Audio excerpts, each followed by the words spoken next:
This last week, I finally got my COVID-19 vaccine, and I wanted to share with you the one that I chose to get and why I chose to get that one. I also wanted to let you know the symptoms that are associated with it, and I can give you some very helpful advice if you are planning to get this same one in the future. I know that there's still some hesitancy right now in the world, especially in the United States, on whether or not the vaccine is safe or if the risks associated are worth getting it. And for me, I'm not necessarily the go-hung vaccine guy. I would call myself vaccine cautious. I recognize that vaccines have a place, that they do in fact work. We can prove they work because chickenpox vaccine came out, 20 years ago? And now there's no longer any chickenpox in the modern world. If you're over 30 years old, you got the chickenpox, but if you have any kids nowadays, they're not getting it. So vaccines do in fact work, but there are risks associated with them, short-term and possible long-term,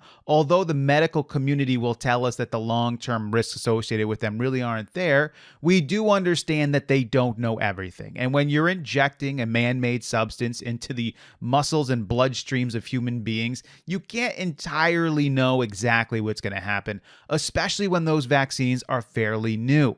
So when you make the decision whether or not you're going to receive the vaccine, just as I did, you have to weigh out the risks and you have to look at your age, your symptoms, and who you are and decide, is getting COVID-19 the bigger risk or is getting the vaccine the bigger risk? And for me, I came to the point where I decided there was a vaccine that I thought I would rather have than possibly getting COVID-19 in the future. I am 35 years old, so I'm not entirely worried about getting it. If I did get it, I know I'd probably be very sick for a little while, and then I'd get over it. Although some people are experiencing long-term problems associated with it, and that's not something I'm looking forward to. I don't want any lung damage. I don't want to lose any of my taste or any of my smell. I don't want to have any neurological issues with it in the future. And so I decided that the risk of the vaccine was the better risk than possibly catching COVID-19. And the vaccine that I decided to go with was the Johnson & Johnson. Now, in the United States, the three vaccines that are readily available are the Moderna, the Pfizer, and the Johnson & Johnson vaccine. Moderna and Pfizer are very similar because they're RNA-based vaccines, and you need 2 doses of them in order to receive the full protection, where the Johnson & Johnson is a DNA-type vaccine, which is introduced through a virus, but not a live virus, and that you only need 1 dose. Now, the efficacy of the Johnson & Johnson, the protection that it offers, is slightly less than the Moderna and the Pfizer, although those tests aren't quite accurate.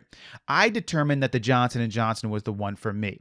Number one, I only wanted to get 1 shot. I did not want to get 2. I don't want to put my body through that. I don't want my body to have a reaction and then a couple of weeks later to have another reaction. In addition, the science behind the Johnson & Johnson one has been tested a little bit more. It is still a new type of vaccine, but it's not as new as the RNA vaccines. And for me, I would just like to see a little bit more long-term data on those before I inject that into my body. So I decided that the Johnson & Johnson to me was the better risk than possibly catching COVID-19, and that's why I made that decision. So let me go ahead and tell you about the symptoms, and let me give you some helpful advice if you decide to get this vaccine in the future. I got it on Friday around 3 p.m. When the shot went into my arm, it didn't hurt that bad. My arm wasn't sore or anything like that. There were other people who were around me who said that their arms were sore. I did not feel any of that. I felt fine. And by the way, when you get the vaccine, they will go over all the risks with you. It's a little worrying when they say all the risks to you, but just take it. You're going to be fine. And then you sit there for 15 minutes to make sure that you have no allergic reaction, and then you can go.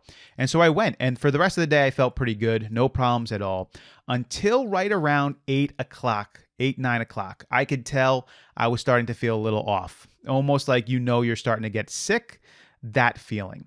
Around 10 to 11 o'clock, I started to get a little bit of the chills. Not too bad, but it was starting to come on. From around 11 until 5 a.m., I had chills pretty bad. I decided that I would sleep alone because I was shaking pretty bad that day. I didn't want to disturb any of my kids or my wife.